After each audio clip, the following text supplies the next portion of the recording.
Hello everyone. Is it moral? Is it really an effective way to stop or decrease crime? Is it allowable under the US Constitution? There are questions we should ask ourselves when thinking about the effectiveness of the death penalty. The use of the death penalty is a topic that has the United States divided. While there are many supporters of the death penalty, there is also a large amount of Americans who are opposed to it. According to the Death Penalty Information Center, there are currently 31 states that our death penalty is legal, and 19 states that have abolished it. I believe the death penalty should not be legal throughout the nation. There are many reasons as to why I believe the death penalty should not be legalized in all states, including deterrence, retribution, and morality, and also because opposing arguments do not hold up. I will prove the death penalty is unconstitutional. Irrevocable mistakes are made.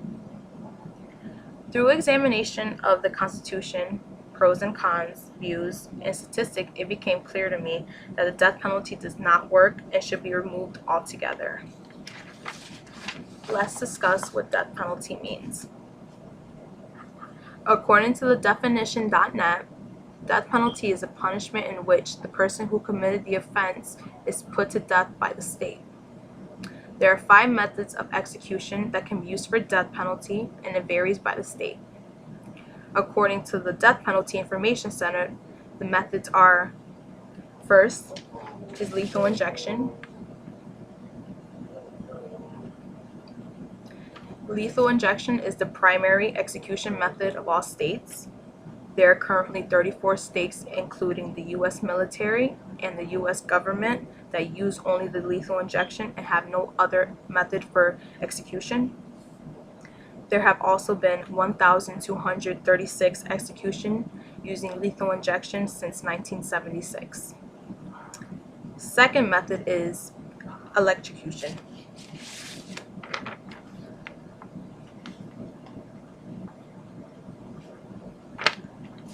Electrocution is the electric chair. There are 8 states that have electrocution as authorizing methods since 1976. Third method is gas chamber.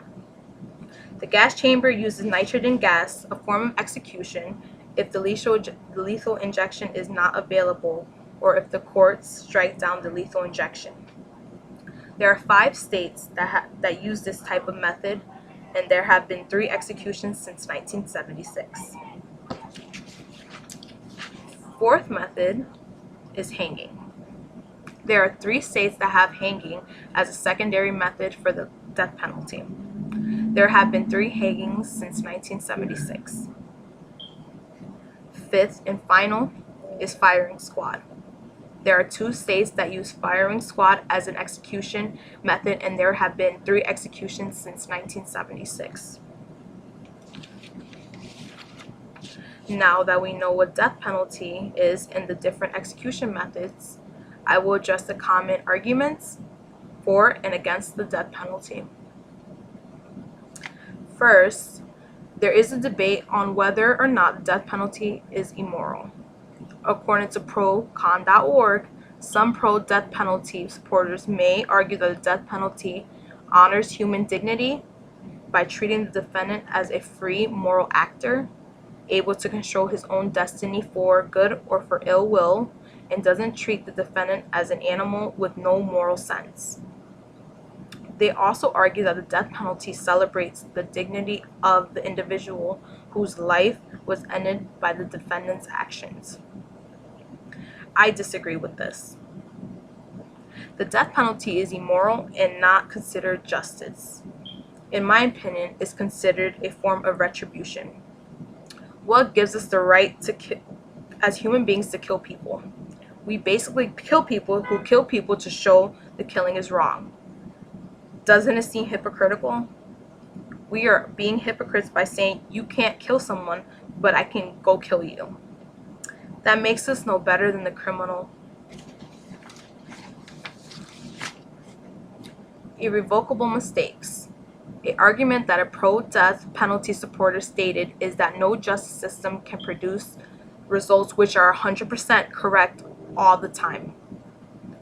And the risk of a mistake is very small and should not be serve as the ground to eliminate the death penalty any more than the risk of having a fatal wreck should make automobiles illegal. Execution is the ultimate, irrevocable punishment.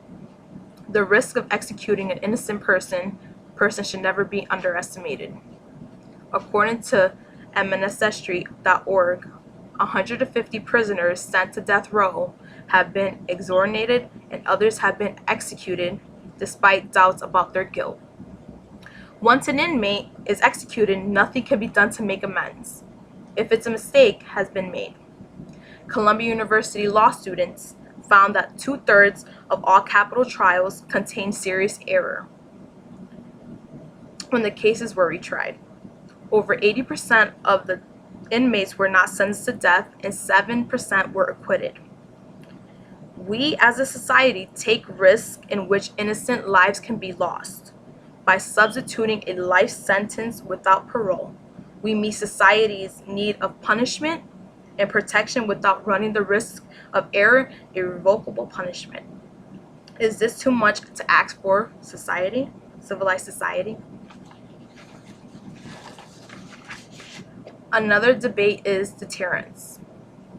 Many pro-death penalty supporters contend that the human being fear nothing more than death and life sentence is feared less. Therefore, we should execute murderers as long as possible to protect citizens from future murders.